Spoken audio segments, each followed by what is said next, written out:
נולדתי בשנת 1919 בעיר בוריסלב על גבול פולין רוסיה. הייתה זו עיירה תוססת, מלאת גנים פורחים, שדות וחורשות. הוריי היו אנשים דתיים. אמא שלי הייתה השדכנית של הכפר, ואבי עבד בבארות הנפט והגז. הייתי ילד שובב מאוד, ולא היה חלון בכפר שלא שברתי לשכנים. אבא, אתה זוכר שסיפרת לי שהיית שחקן כדורגל, והיית בכוונה מרגיז את כל התושבים, והיית לוקח את הכדור, והופ על החלון, מסתכל איך זה נשבר ומבסוט ובורח. ופעם אתה זוכר שסיפרת לי שאתה אספת כסף, אמרת לכולם שאתה הולך לקנות בגדים לנבחרת, ונסעת לאיזשהו מקום ובזבזת את כל הכסף. רק כך רצו להרביץ לו, כי הוא לקח להם את הכסף. הוא היה שובב. מערכת היחסים בין היהודים לפולנים הייתה טובה מאוד, ועסקנו בפעילות ציונית. חיינו טוב ולא חסר לנו כלום. בשנת 1939, בהיותי בן 20, פרצה מלחמת העולם השנייה. היטלר כבש את כל פולין וגם את העיירה שלי. אני היחיד שהצלחתי לברוח ליער, בעוד כל משפחתי נלקחה למחנה הריכוז בעיר. שם, ביער, התחברתי לפרטיזנים ונשבעתי להציל כל יהודי, ללא פחד, גם אם אצטרך למות. אדם שאתה יודע שעברת שואה,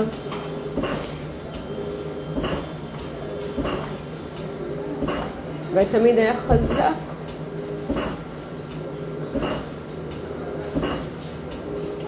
ואפילו עכשיו הוא נלחם על כל נשימה. בשנת 1942 התחברנו אל הצבא האדום, ושם הפכתי לקצין מוערך מאוד. ב-27 לינואר 1945 פרצתי עם קבוצת חיילים נוספת אל מחנה הריכוז אושוויץ וטרבלינקה. שחררנו את היהודים שנשארו.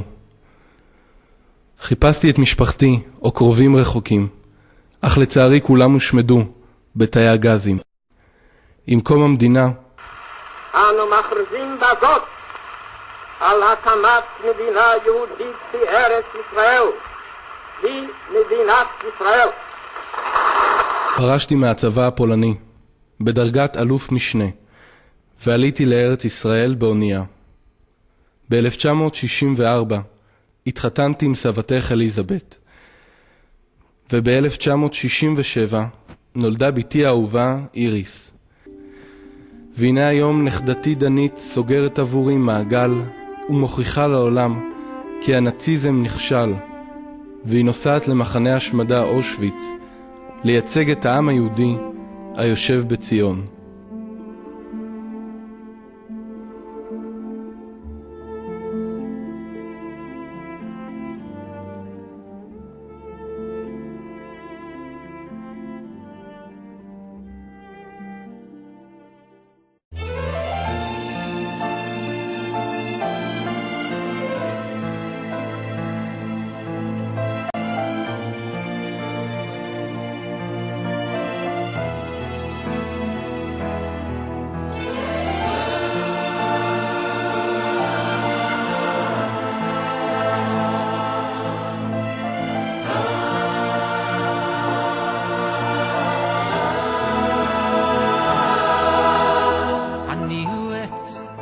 מאוד זקן ושבע ימים,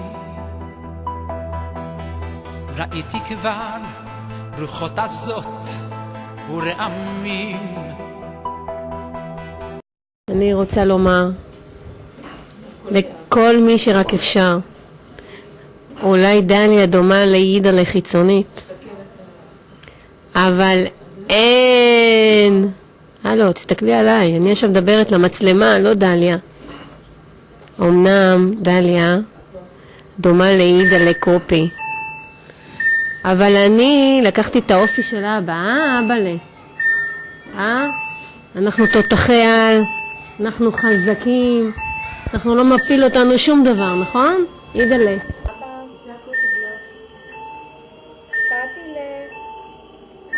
תתקילה.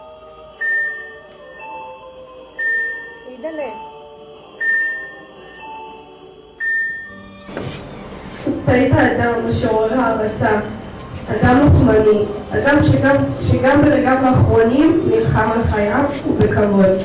סבא, מלאך שבשמיים, אני מבטיחה לספר את סיפור חייך מעורר הערצה. עמוק בלב, עיגולים של כאב, אתה שונא, אתה אוהב.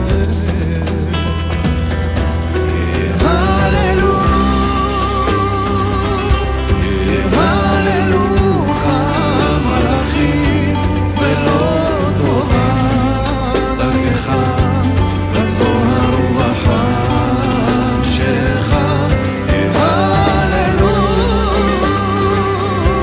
יהללוך המלאכים שמחות קטנות יאירו כנצמוץ הכוכבים לחיי התמימים בדוברי האמת וכל החיים את חייהם באמת שזוכרים את השמש ונוגעים באור שיודעים אהבה שינה בת חלוף שזוכרים את השמש ונוגעים באור שיודעים אהבה שינה בת חלוף. אבא יקר שלי, עברו חלפו להם 7 ימים. בזמן שאתה נכנסת לדיוטי פרי, החתמת דרכון והעברת מזוודות, כאן בכדור הארץ חגגו את חג הפסח. לא רצית שנשב עליך. פשוט פרסת כנפיים והלכת לך. פשוט המשכת אל הנקסט. העיניים הכחולות שלך נצצו משמחה כמה היית נאמן לאמא והיית מוכן לוותר על כל כך הרבה דברים ועקרונות למענה. יהודלה יקר, 40 שנה הלכנו יד ביד וחיו לנו תמיד רגעים טובים. אנחנו הרבה יצאנו לבלות, לרקוד, עברנו חצי עולם. תמיד חיית אבא טוב, בעל טוב.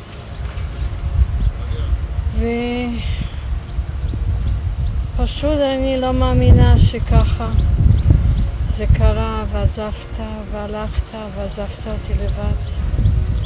ותהיה לי עכשיו נורא חסר.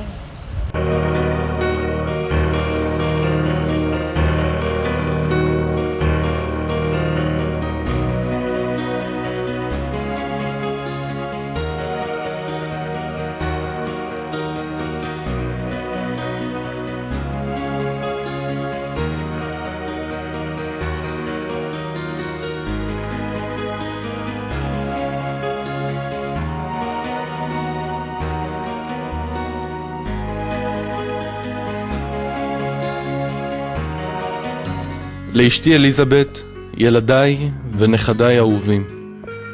הנה בחרתי ערב חג הפסח לפרוס כנפיים ולעוף אל מחוזות האור והשקט אל החופש האינסופי. היום, שבוע ימים אחרי, אני מביט עליכם ממרומי שמיים, בין צמרות העצים, כה גאה בכם, ומבקש ממכם כי תמשיכו לשאת בגאון את היותכם יהודים היושבים בארץ ישראל, שתעבירו הלאה לדורות הבאים את העשייה ואת הגבורה שלנו. טוב, החבר'ה כאן מחכים לי למשחק רמי, אז דש לכולם, ואני מבטיח, אבוא לבקר אצלכם בחלומות. אבל עכשיו זה ככה בא לי פתאום, אז מה הפלא שאני קצת דואג? אוף גוזל, חתוך את השמיים, טוס לאן שתרצה. שבא לך, רק אל תשכח, יש נשר בשמיים, גור לך.